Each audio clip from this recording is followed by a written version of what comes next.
I'm Ben Ahrens. I'm a co-founder and CEO at Reorigin, which is a neuroplasticity-based company helping people to address conditions like anxiety, depression, PTSD, as well as chronic inflammatory conditions, all of which seem to stem from a common root cause, which is a sort of hyperactive stress response. So obviously, this is something that is in need of attention. It's something that impacts our health, but also for our purposes here, it really impacts, the high stress and the hyperactive state of stress impacts our ability to think strategically, critically, to organize our thoughts and to organize ourselves. So it really does impact, every area of our life. And the topics we're going to cover today are the importance of neuroplasticity and what that is, basically how the brain changes itself, the two different types of stress, one of which is negative that we know, and one of which is actually positive, impediments to performance, building what I call an achievement architecture, how we can structure our days and our workflows, creating more flow in the workplace, reducing cognitive load, which is a big thing these days, and ultimately rewiring the brain away from these anxious tendencies. The main benefits that we'll see are, let me just move my screen over here, are a reduction in pressure and noise, elimination of overwhelm and decision fatigue, to be healthier, happier, and more productive, and gain immediate sense of mental clarity, as well as quickly reduce anxiety and learn how to actually transform this stress response into what we call a challenge response, which is beneficial for our health, and ultimately how to sustain high performance. So there's a lot of talk these days about, so-called peak performance. And what we often fail to realize is that a peak is only a peak if it's accompanied by a valley. If we're always at peak performance, always in go, go, go mode, then there's really no peak at all. It's really just a flat line. And we all know, when you're flatlining, it's not the optimal state. So instead of peak performance, what we're going to focus on is what's called optimal performance, which is the best that we can perform given our need to recover, to replenish, and to maintain this for the long haul. So in this day and age, what we're seeing is really, a modern epidemic of stress. We have 93% increase in anxiety screenings from January to September in 2020 over the previous year. 1 in 5 Americans, that's 34 million about, experience mental illness. 30% of therapists report, these are just the ones that report, seeing more patients since the COVID-19 pandemic began, which makes sense. 4 million first-time downloads of the top stress reduction apps in 2020. So people are seeking solutions. People have this issue and they want to address it. And as many as 90% of doctor visits are actually related to, for stress-related ailments. So things like headache, high blood pressure, heart problems, even diabetes and skin condition, as well as anxiety, depression, and a wide range of chronic conditions, all of which we now understand stem from a heightened inflammatory response. So the bottom line, $709 billion is the return on investment that the world would see if countries were to scale up their treatment. This is just for anxiety disorders, not even factoring in for those stress-related conditions like the ones above. And this is according to the World Health Organization. So at the root of it all is inflammation. Inflammation is what leads to a lot of these conditions downstream. How they will manifest is very unique and individual based on past experience, previous exposure, as well as predispositions.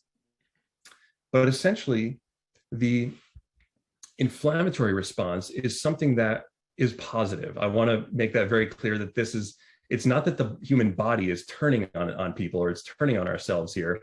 The inflammatory response is really meant to help you. So in the acute setting, when we have an injury or a trauma or a cut or something, we want the body to mount this acute inflammatory response because that essentially is a healing response.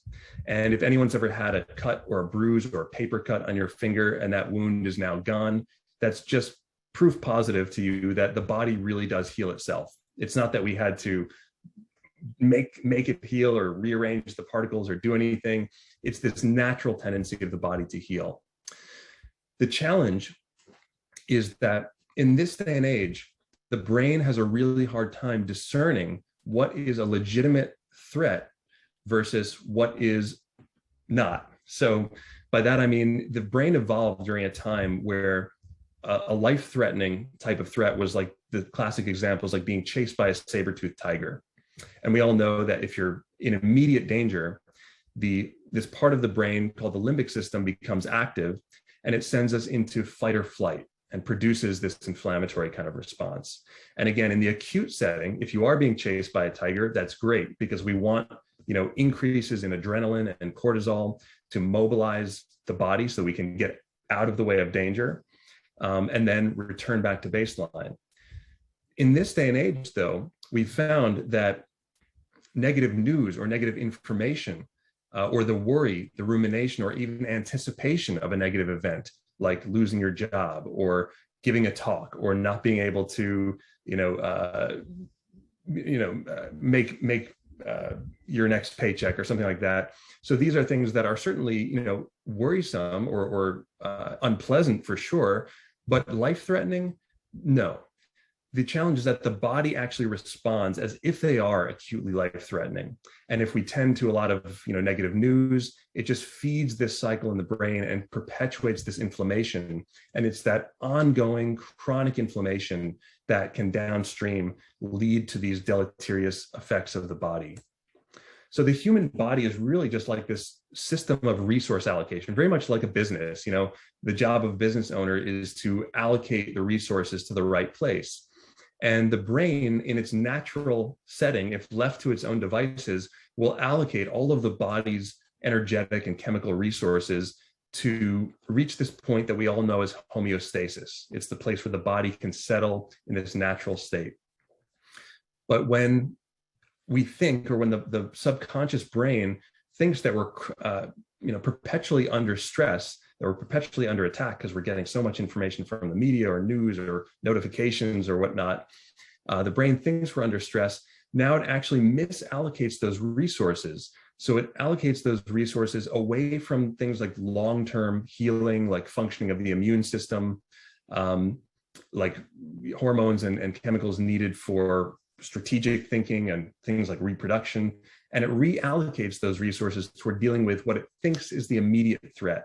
And that produces that high level of inflammation while also dropping the immune system and dropping some faculties in the brain that we'll get to.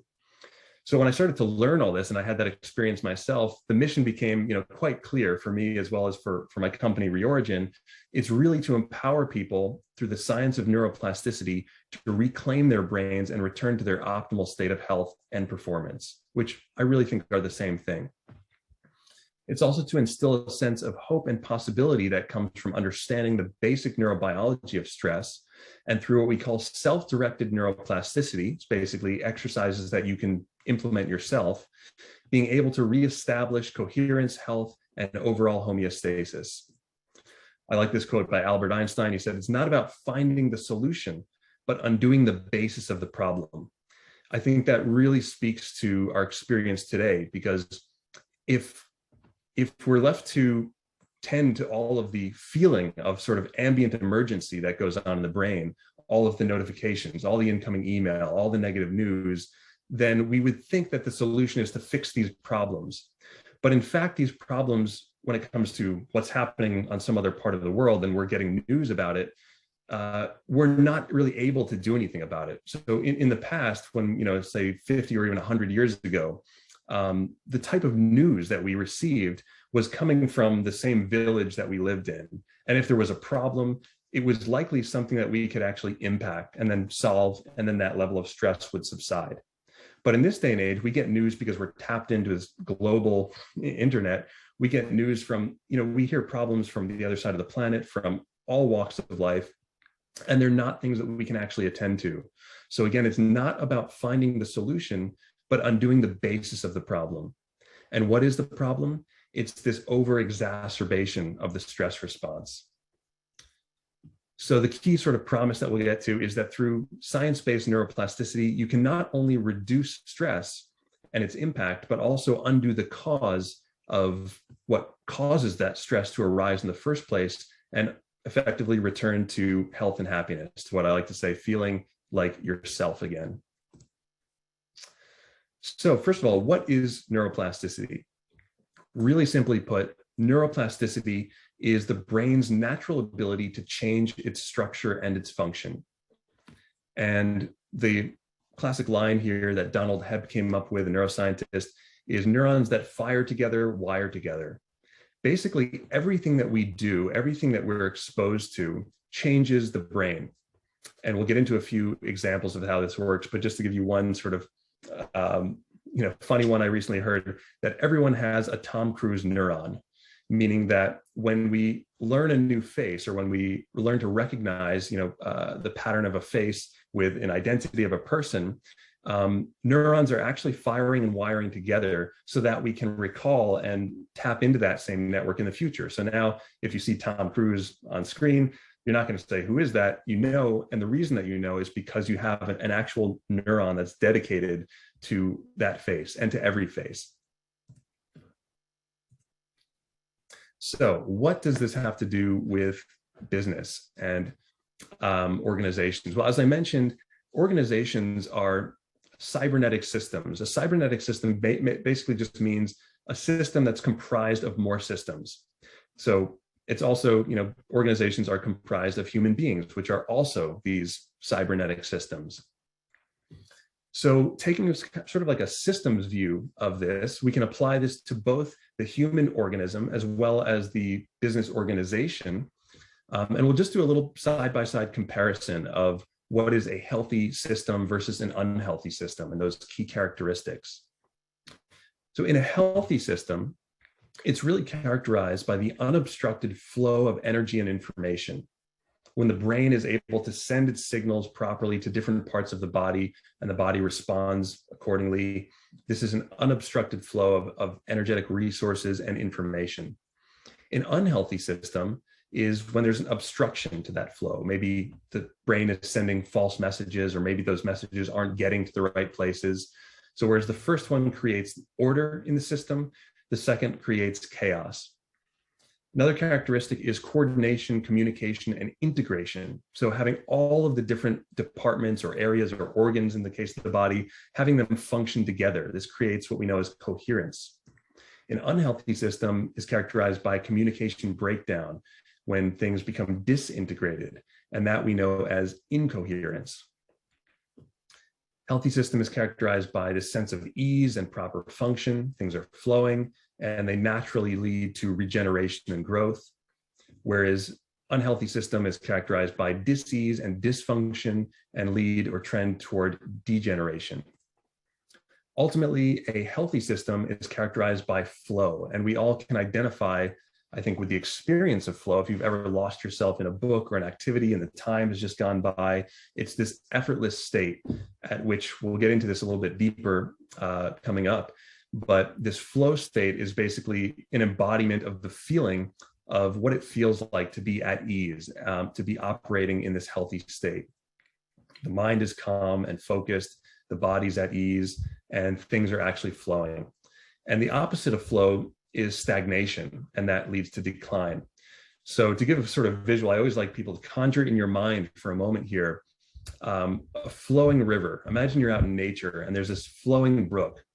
And I want you to think of the purity of the water, how clear that water looks and everything when this river is allowed to just flow unrestricted, unobstructed. Now imagine that you siphon off a little portion of that. Let's say you create a dam and you create this stagnant pond. Well, we all know that when you come back to a stagnant pond after just a few days, the purity of that water has really declined. So it's, not the healthiest little system. So what we want is this sort of open system, whether within the human body or within the workplace, where things are clearly able to flow and move around, and information is getting where it needs to go and having the effect that it needs to have. And we'll get into exactly how to set up some of these architectures that can improve flow within the workplace. But to look at the impact on the brain, this is a musician in deep flow. So this is a QEEG, where they put electrodes on different parts of the brain. And essentially what they're monitoring, each of these different lines that you're seeing here are different regions of the brain. And what you can see is that they all map very well onto each other. So this is called a high state of coherence. So acting in a state of coherence is a state of relaxed wakefulness, heightened ability to perform, and enhanced learning ability, intense concentration and immersion in a task. So it's just the right blend of detachment, clarity, and engagement. And it's that effortless state where the body is almost functioning autonomously, just like doing its thing, of course, guided and governed by the brain, but it doesn't require effort. It doesn't require this sort of grit or intensity. So this is where the brain is really becoming efficient. On the flip side, practicing in a state where we're out of flow or doing anything out of flow, we see very low coherence. So different brain regions are sort of misfiring, miscommunicating. The brain doesn't operate in sync. And poorly coordinated brain activity results in reduced effectiveness in thinking and acting, restricted learning ability, and impaired performance. So another way to think of this is essentially, if you imagine that you have, say you have a few rocks and you have this really smooth pond of water that you come across. If you drop these two rocks at the exact same time, it's going to make this beautiful pattern. You know, those two circles, that the concentric circles that go out from the center will overlap and create these sort of fractal patterns. Whereas imagine if you have a bunch of rocks and you just throw them really scattered, they all land at different times, it's going to create this really choppy pattern on the water. And that actually, you know, tends to flatten out and be more energetically intensive. So what causes us to go into a state of coherence versus incoherence? Well, it's ultimately, like I mentioned before, it's that overactivated stress response. Again, in the acute setting, you know, something happens, a problem comes up, you get stressed out, you fix it, and the stress returns to normal. Totally fine. That's actually a healthy stress response. When problems come up that we can't deal with, but we still keep dwelling on them or ruminating on them or anticipating even a negative outcome, that's when the limbic system stays active. And it leads to that long-term brain state of incoherence. And we feel it in our brain and body as a state of, you know, not being able to relax, or even feeling like there's some ambient emergency, like you've left the coffee pot on, or there's something I didn't do, or there's something I didn't check. And it just goes on. And again, the problem is not the problem that we have to clear the decks and check everything and make sure everything's put away and squared off. The problem is, that it's just this overactive stress response. And that's what we want to actually calm down. So if we look at chronic stress versus, you know, the healthy state or the relaxed state, in the stress state, we'll do one more comparison, and then we'll take a few questions and pause for a moment. In the stress state, the brain is functioning in beta or even high beta brain waves. It's these very fast, tight brain waves, which is the experience of being fragmented, you know, not being able to stay on task or stay focused, feeling anxious. Whereas the relaxed brain, that flow state we saw that the musician is in, the brain waves settle into what's known as the alpha state. Breathing is also slower. We're able to maintain this optimal state of work, which is being focused and calm. In the stress state, the sympathetic nervous system becomes active. That's the fight or flight response. Whereas in the relaxed state, we drop into the parasympathetic function. This is our rest and digest state. That's where inflammation is being reduced. In the stress state, there's this threat response. The perception that we have is that we see obstacles, we see problems that we think we need to solve, and we find ourselves often in this state of distress. Whereas in the relaxed state, we can actually experience and induce something called the challenge response, where those same things that we would have otherwise seen as obstacles, we can now actually see as obstacles. And unlike the state of distress, which is deleterious to the body and the brain, we can now experience eustress, which is positive. So this is actually a really interesting thing, because it says that stress is not universal, and stress is also not inherently good or bad.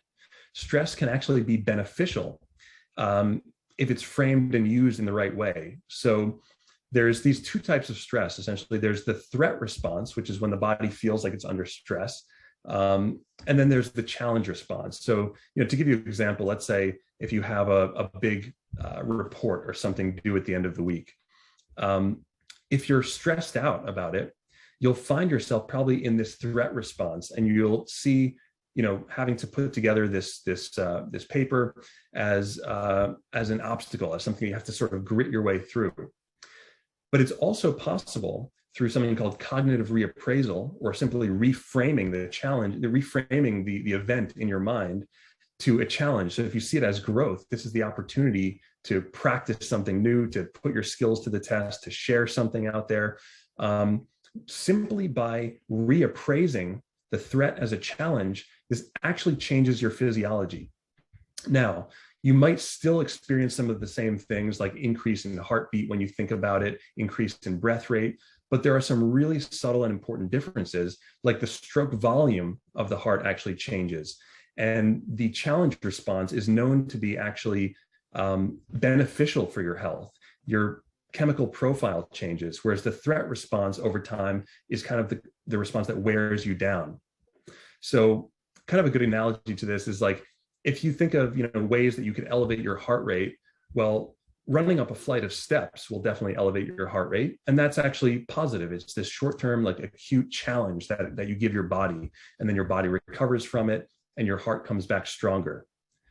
Another way to raise your heart rate is by having a panic attack, right? That will do the same thing. It will raise your heart rate. It will have some of the same chemical changes, but the effect of that is very different on your system. And the experience of it, of course, is very different. So what's interesting here, and what we'll get into in this presentation today, and we'll actually get a chance to practice this at the end, is that simply by reframing in your mind what you would perceive ordinarily as a threat into something that's a challenge, your whole chemical profile starts to change. So there's something in neurobiology known as an anticipatory response.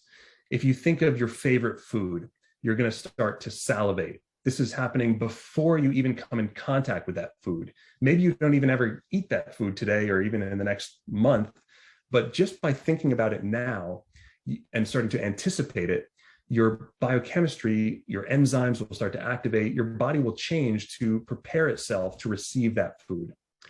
Similarly, if you start to anticipate or ruminate on what could go wrong, if you have to give that talk or share that presentation, and you start ruminating on what will go wrong, that will induce a threat response, which, like we said, leads to an increase in cortisol, adrenaline, and basically puts us in this state of distress.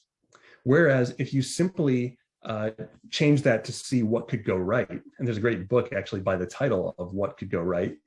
But if you ask yourself that question and then start to imagine, that this is going well, or that this will go well, through that same type of anticipatory response, your whole body's chemistry will start to change itself to that beneficial response. And that will actually give you energy that you can use to accomplish the task at hand.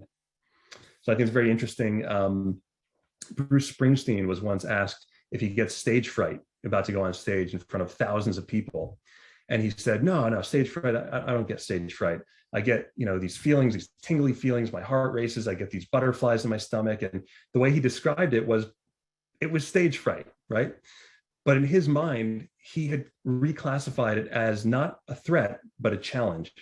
And he even said, it's not about getting getting rid of the butterflies in your stomach. It's about getting them to fly in formation. And that's so critical for us to remember here, because it's not about changing the feeling or making that energy go away. The energy isn't bad. It's about transforming that energy into something that we can actually use to accomplish the task at hand.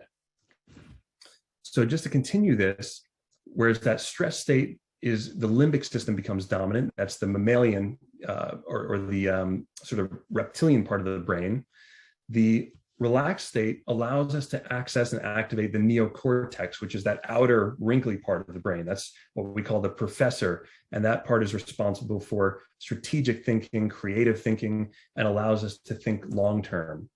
So whereas when we're in this stress state, our vision, literally our ocular vision changes to more of a spotlight vision, but also our perceptual vision changes to short-sightedness. So we tend to function and respond or react to what's urgent. Whereas when we're in this relaxed state, that neocortex can become active, and we can think more long-term and tend to what's important. So Rudolf Steiner once hypothesized, this was back in the early 1900s, that sugar would be responsible for the downfall of society. And his rationale behind that was quite interesting. It's that sugar causes fluctuations in blood sugar. So we all know that if you eat sugar regularly, it creates this short spike of pleasure, and then it leaves you wanting more. And the more you do that, it kind of sets you up for this short-term gain type of mentality. And so today we could replace sugar with social media, but anything that gives us that short-term reward, as long as we keep reinforcing that pattern and that pathway, we find that it actually becomes neurologically challenging, if not impossible, to think long-term, to do things that are going to be important over the long haul, because we're more focused on getting short-term gain. So there's a great book called The 15 Commitments of Conscious Leadership. And here they kind of describe these two states, the stressed versus the relaxed states, as being below the line versus above the line. So below the line, when you're below the line, you're in fight or flight. As a leader or a manager, your kind of core value or your commitment is to being right, and that leads to a sense of defensiveness. But if you're above the line, you're in this relaxed state, your core commitment is to growth. So it doesn't matter if you're right or wrong about something. If you're wrong, it could be seen as even better, because now you have another opportunity to learn and grow from it. So being in the stress state, also kind of in alignment with that idea of the short-sightedness, we can often feel disconnected from the bigger purpose, the bigger reason of why we're doing things. So whereas the person who's stressed out, might see himself doing these daily tasks as, let's say, laying bricks, the person who's able to stay aligned with the bigger picture sees that they're building temples. So this is important because a lot of the tasks we do, inevitably, whatever our work is, it's going to involve some degree of minutia, of emails, of replies and everything. And if we just see these as one-off tasks, it's very hard to stay motivated over the long haul. But if we're in this relaxed state and we see, okay, I'm not laying bricks, I'm laying bricks, but what I'm really doing is building this temple, we're able to stay connected to the long term or the bigger picture. That really helps us stay motivated and to keep going. And lastly, the stress state, of course, leads to further illness and accident-prone, this fragile nature. Whereas that was the stress state. The relaxed state, actually, when we have challenges, they strengthen the immune system and create better homeostasis. There's a great book by Nicholas Taleb called Anti-Fragile. If you haven't read it, I strongly recommend it. But he talks about this ability that human beings have to actually gain from resilience. So we're one of the few things on the planet that, unlike a glass plate you drop and it breaks, or a plastic plate you drop and it doesn't break, we actually are something that can get stronger as a result of being exposed to stress. But it has to be the right kind of stress. It has to be the challenge stress and not the threat type. So what causes this lack of coherence? So if we just said, health, flow, momentum, and achievement, these are the natural states, then why do we experience dysfunction? Well, just to sum it up, like we mentioned, it's if this high chronic stress load is prevalent, and then we also maybe are impacted by an acute infection or trauma, this can create a sort of neurological coupling that essentially creates that ongoing stress response. And that leads to all those impacts that we saw before. So I wanted to just show you how this experience plays out in the human body and kind of the human being. And again, we draw no distinction between the mind, the brain, and the body, and really no distinction between the mind, the brain, the body, and the organization in which the person is functioning. So this is sort of on the experiential level, what a lot of us, I know certainly myself at times, have felt this when we're in this state of chronic stress. When you're trying to stay on task, for instance, or get something done, maintain your work, the feeling that can emerge is that it's too much. There's too much going on. I can't handle it. Brain is just too full. And when our perceived demands exceed our perceived abilities, that's to say, when we think that we don't have the adequate resources, the time, the skills, the know-how, the energy to meet the demands, or what we perceive to be the demands, the distance between that gap is directly responsible for the level of anxiety that we experience. So the wider that gap between abilities and experience, and again, it's perceived, it's not actual, the more the stress and agitation. So when we think, oh, there's too much, I'll never get this thing done, I don't have the time or energy, it leads to this agitation. That's the threat response as opposed to the challenge response. So it leads to this threat response in the body that leaves us feeling overwhelmed, anxious, stressed out. Common way of saying this is feeling tired and wired, where you're exhausted, but your brain is still going and just won't let you rest.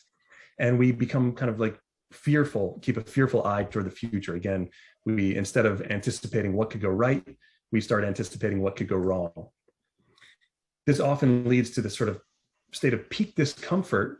And as biological creatures, we've evolved to want to avoid discomfort. We're biased against it.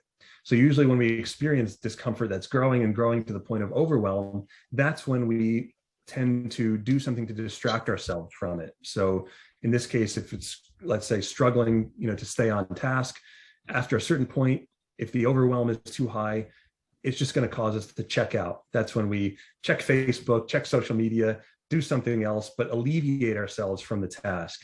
And of course, the sneaky thing here is that the brain rewards you for this. That limbic system actually sees this as a momentary relief, because it's like, it's like, I don't have to deal with that right now. And it releases a little bit of dopamine. So it signals back to your subconscious mind that you actually did the right thing by dropping the ball, by not sticking with the task. It gives us this sense of momentary relief.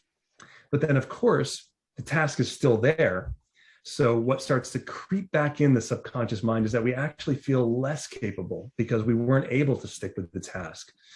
And this creates a sort of feedback loop and sort of deeply rooted subconscious belief that reinforces this sense of overwhelm that says, oh, I knew I couldn't do it. I knew I didn't have the resources, or I'm not good enough, or I didn't have the skills, or whatever it is. And then we just have to keep defaulting to that old pathway.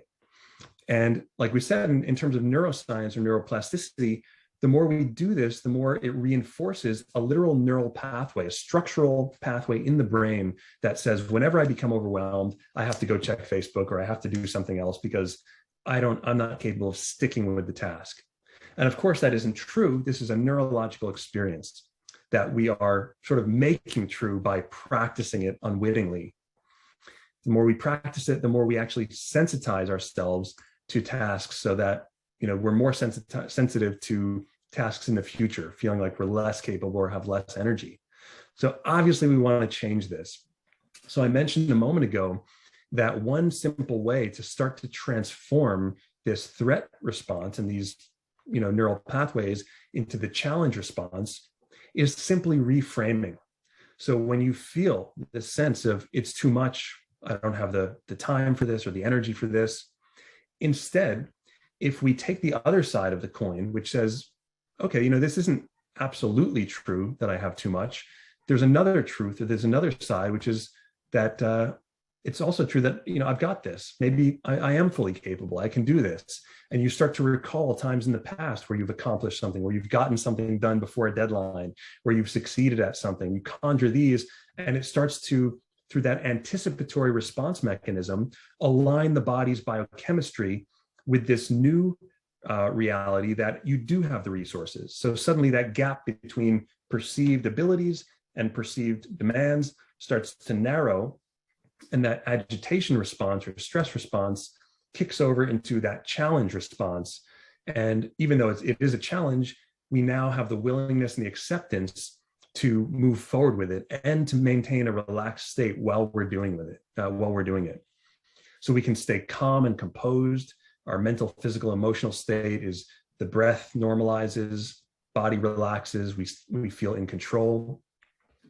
Rather than reaching that peak state of discomfort that we saw a moment ago, instead, we have a sense of renewed trust and perseverance that we can stick with this, or nothing bad is going to happen if we stay on task.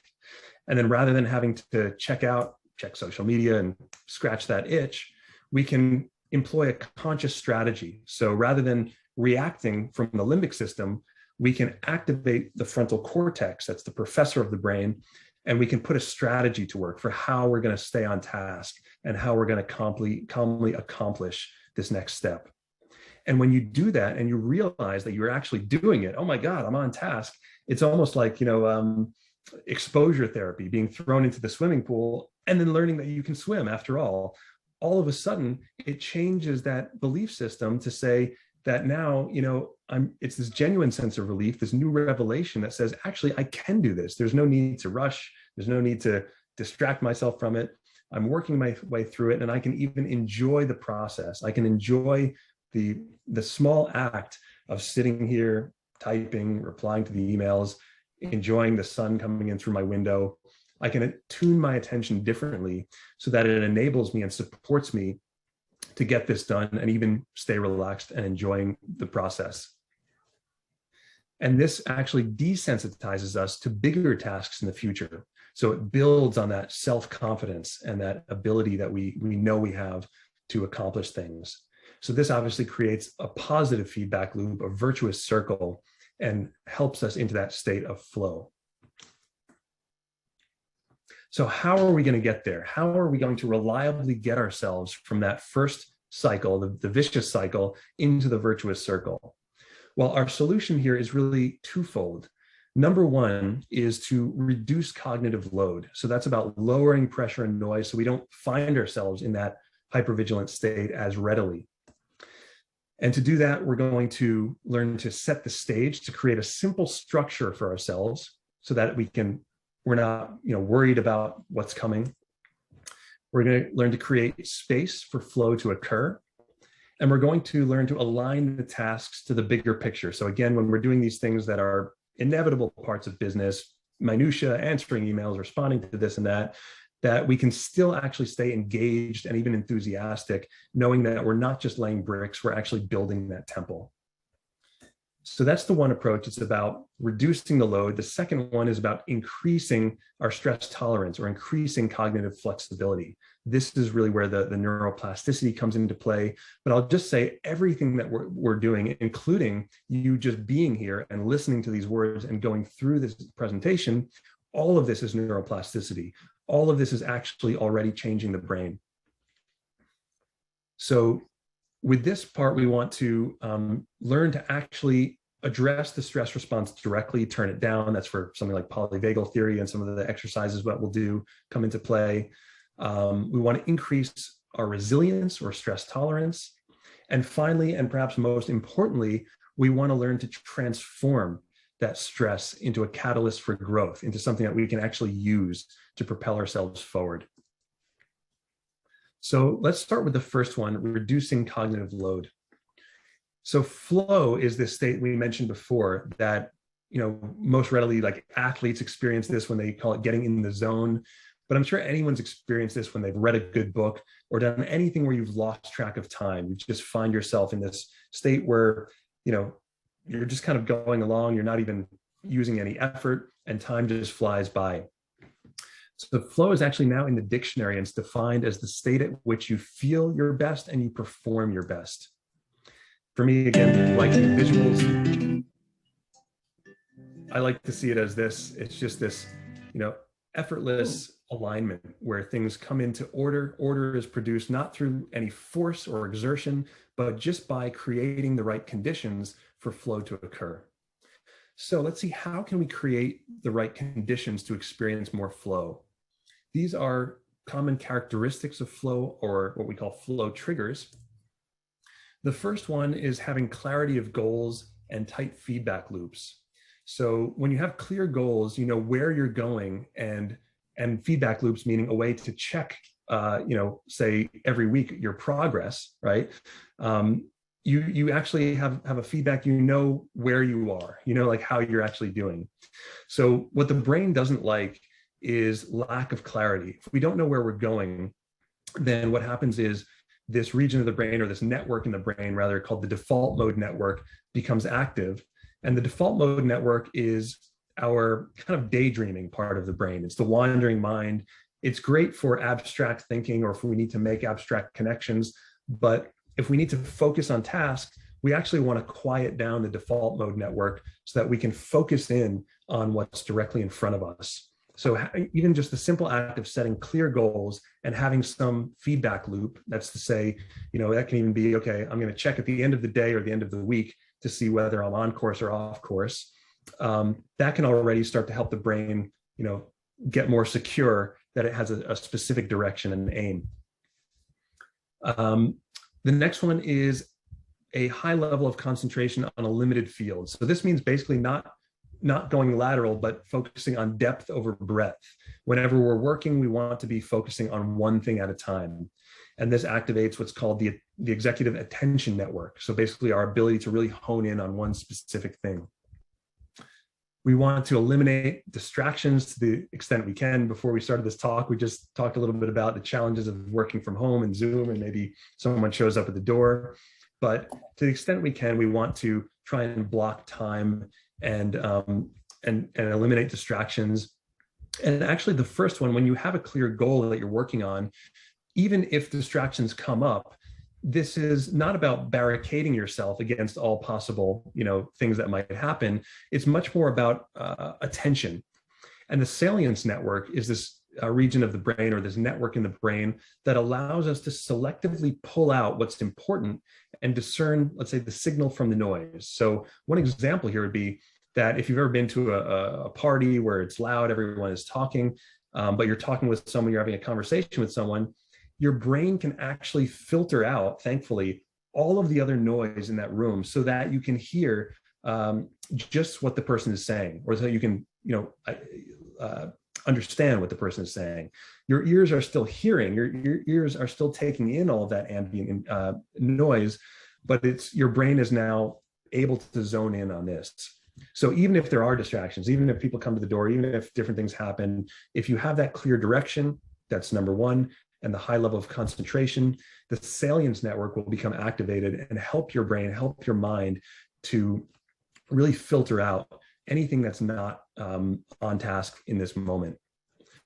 Another thing is having that balanced ratio between skills and challenges. Like we mentioned, if the level of challenge or perceived challenge exceeds the level of perceived skill, that's when we become anxious. So we want to make sure that the challenge is there. If there's not enough challenge, it's going to be boring. It's not going to be sufficient to engage our full attention. But too much challenge will become overwhelmed. There will be too much adrenaline and cortisol in the system, and that will actually inhibit us from getting into the flow state.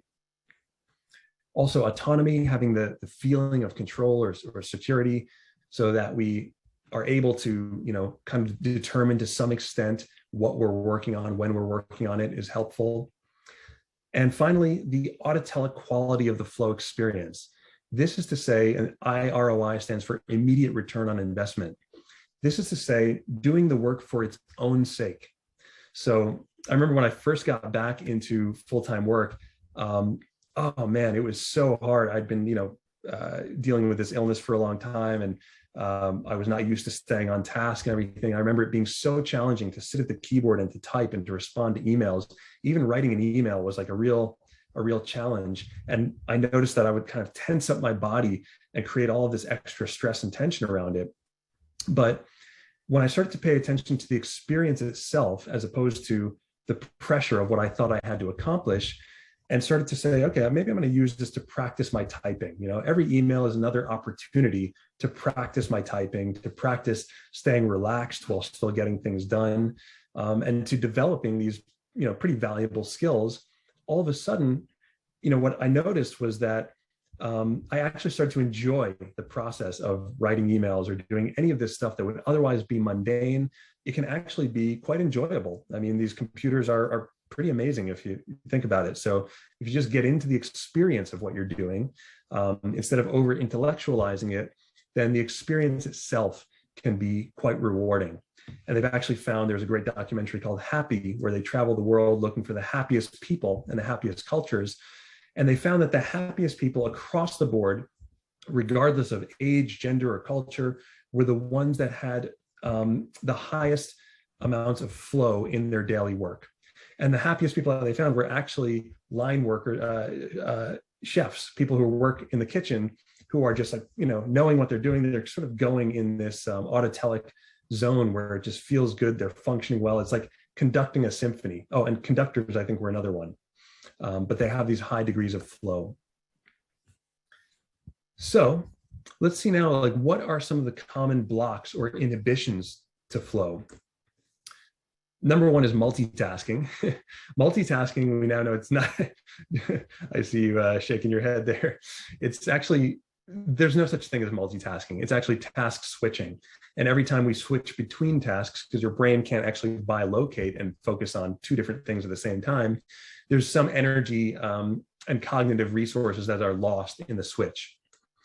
Decision-making fatigue. An interesting study was done. This was written up in the New York Times several years ago, that judges, they found, were more lenient in the morning and more sort of aggressive with their sentencing in the afternoon when their decision-making power had sort of waned.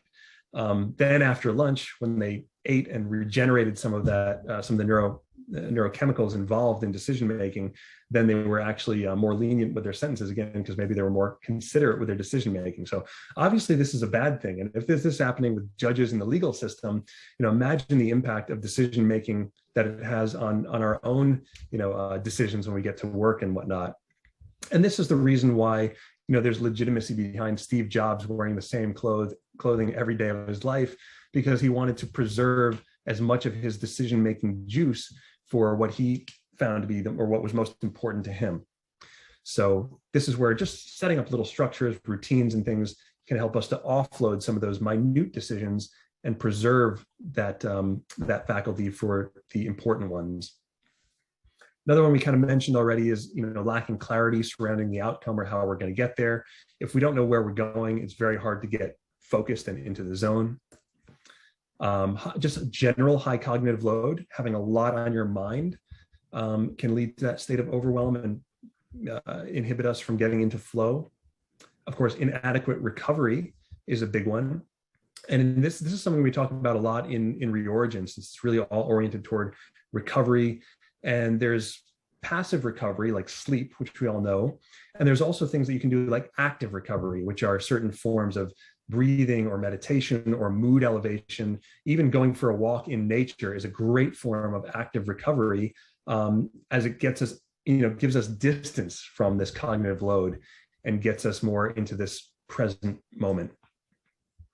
Of course, anxiety and hypervigilant, feeling tired and wired, is going to block flow, as well as depression and loss of joy or purpose, inability to connect with why we're doing what we're doing and lose enthusiasm around it. And finally, a big one that kind of all of these lead toward is this sense of burnout or exhaustion. And this is really what we want to avoid. And this is what we see so many people have at Reorigin. And this, if left unchecked for a long period of time, unfortunately, can really put physical wear and tear on the body. Fortunately, the body is a self-healing system. And so based on my experience and now what I've seen with Reorigin, as well as tens of thousands of people that have radically changed their brain, as a result, changed their health using neuroplasticity, we know that these things are very largely reversible. So let's see, on a sort of organizational level, how can we stack our organizations, our businesses, and our kind of workflows to optimize for flow for everyone involved? So number one is having a clear vision, mission, and ultimate objective. That's knowing where you're going and why it's important to get there. This could also look like, number two thing down from there would be having strategic goals. This is like a roadmap, say a 2 to 5 year business plan. Then third thing would be like 90-day OKRs. So OKRs are a type of goals. They're used by Google and a lot of other companies. It stands for objectives and key results, but it's essentially a very focused way of setting goals where there are built-in feedback loops. So the objective could be like, create the best customer service experience. And then the key result could be like, decrease customer complaints this quarter from 30 to, 15, and increase, customer referrals by 10%. So key results are very clear and measurable. And these can be set up by each department, and they should always align toward the next rung up, which is the strategic goals that are all pointing toward that same vision. So then we also like to break things down even further, because if the brain is just left like, oh my God, I have this big like 90-day goal, but I don't really know, how do I translate that into what needs to be done today? So that would be like weekly or bi-weekly sprints. So setting up a weekly, meeting or bi-weekly meeting whereby you come up with your top tasks, where these are the big rocks, the main few things, not many, but few things that if we accomplish these, that will be getting us where we need to go. So this is much in the way that, a golfer is told not to aim for the hole, which is really far away, but to aim for a spot 6 inches in front of the ball. Because if they can align that spot with the hole and hit that close spot, then they know that they're going in the right direction. And then the next thing is taking based off of those weekly priorities that you've come up with is daily tasks and to-dos. So these are the sort of daily priorities. And I like to show this kind of in alignment with flow. This is Brian Greene, but basically showing how things move in space. But basically, if we don't have this kind of architecture for ourselves, imagine like throwing marbles across this platform. So all of these marbles, all of these different tasks and to-dos and things would be colliding with each other. But the moment you have that architecture, the moment you have that vision, mission, and you know that everything is aligned, now all of a sudden, all of the other goals, departments, people in the organization, and to-dos and tasks can start to orient themselves around this bigger picture. And it becomes much easier to know what to focus on and to get into that state where we can just accomplish, not second guessing in the back of our minds, oh, is there something else that needs to be done? Or is there something else more important than what I'm working on right now? We know that what we're doing now is the important thing. So I'm just going to check up on time. Yep, I think we're still good, but I'll move a little bit quickly through these so we have time for some questions. So I just put together a few of my favorite focusing tactics, that these are things that can be implemented on the daily level. So 3x3 is basically the notion that for a given week, you shouldn't choose more than 3 main things, 3 priorities to get done. And then in a given day, same thing, what are your top 3 priorities for the day that you're going to complete? And ideally, those 3 things should be progressing you toward the weekly 3. If you find yourself to be overwhelmed at times, using something like the one thing filter can be very helpful. Basically, you ask yourself, what is the one thing that I can do now, such that by doing it, everything else will become easier or irrelevant? And that kind of determines your one thing. Usually tends to be the hardest thing, or the thing that we are avoiding most. The next thing is to eat the frog. So this is the title of a book. Basically, the idea here is that you do your one thing or your most difficult thing first thing in the day, early on, when you have plenty of decision-making power, when your brain is primed. And that gives you an immediate reward and sense of momentum, because if you've already tackled the hardest thing of the day, first thing, everything else seems easier in comparison. And if you're like me and you wake up sometimes feeling like you don't want to do that one thing, you don't want to get out of bed and do the hardest thing, then employing an activation ritual like the 5-second rule can really help with this. So another book title here, it's called the 5-second rule, but the principle is really simple. It's basically that if there's something that you're feeling resistant toward, sitting, like they always say, working isn't hard, or like writing is a good example. Writing isn't hard, but sitting down to write is hard. So it's just getting activated, just getting into the activity is usually the hardest thing. And the 5-second rule that can help with that is simply counting backward from 5, 4, 3, 2, 1 out loud. And what that does is, it's actually known as an activation ritual. It all of a sudden starts to move the mind from chaos into order. It quiets the default mode network, it quiets that limbic system, and it's almost like the cortex, that professor of the brain, grabs the brainstem and grabs you kind of by the reins and says, this is where we're going. So if you count backward, 5, 4, 3, 2, 1, all of a sudden you'll feel this momentum, like, oh my God, I gotta, and then you'll jump right into it. Another thing is batching similar types of tasks. So this is to avoid task switching. Obviously, it's like, a good example here is you don't do laundry every time you have to wash a sock. You wait until there's a full batch, and then you batch the whites, you batch the fine knits, and so forth. So similarly here, it's totally okay to let certain emails and things accumulate, and then know that you have a set time during the day to process through all of those.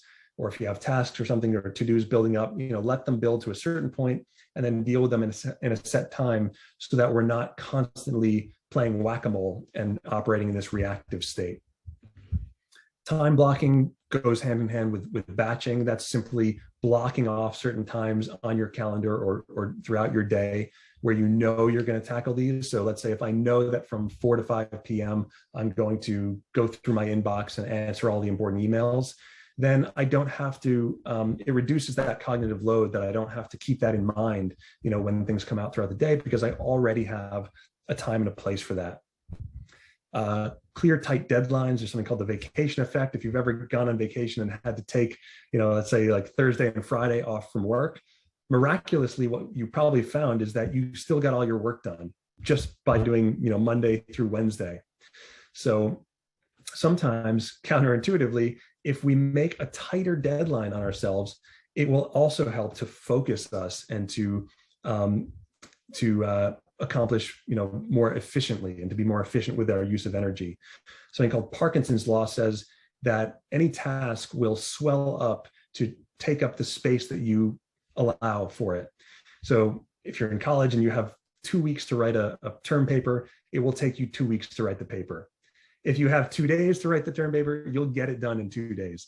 So clear, tight deadlines can be helpful. And those can be things that we impose on ourselves, or tell a friend or a colleague, like, hey, I'm going to commit to getting this done by, tomorrow at noon, so it doesn't drag on for the rest of the week.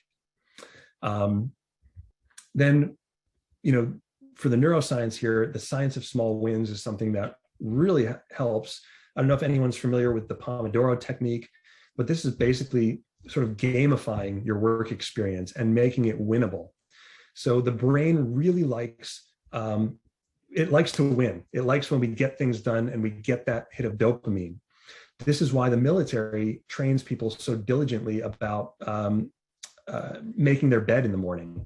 It's about task completion, completing something very first thing in the day. So if you complete something first thing upon waking, you're going to already start to set up this neural circuitry that wires you for accomplishment.